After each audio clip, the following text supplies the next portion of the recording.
Hello everyone. So this is Vivek from Biker Baker once again, and in this video I will tell you how to stop your bike from leaking the coolant after a ride, especially when it gets hot. Uh, it's a most common thing that happens whenever you go for a ride and you come back.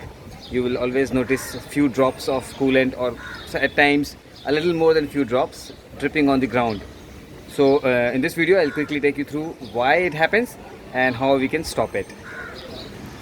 Alright, so more or less in most of the bikes the coolant reservoir is filled only up to the marking of full, which is what the standard practice should be, and this is the pressure release line. When the pressure builds up, the valves open up and the steam comes up.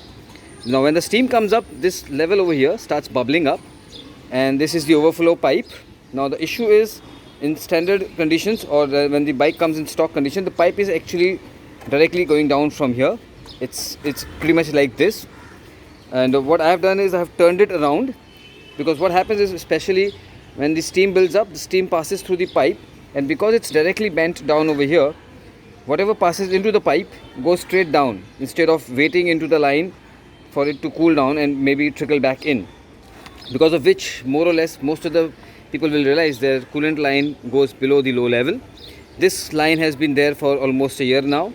It has not dropped between further below than this, because what I've done is I've turned the pipe around, so whenever the coolant heats up, it steams in and it goes into the line. Now because it's got some area of travel which allows it to kind of cool down and trickle back in instead of trickle completely down out.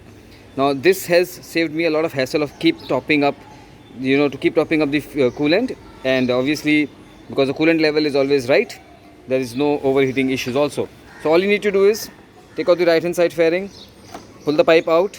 Instead of it being down from here, just turn it around through the bottle and leave it a little on the level, so that there is some area of cooling down spot where the steam can cool down, and then we can come back in instead of going out. So do this and you have a bike which will not leak coolant anymore.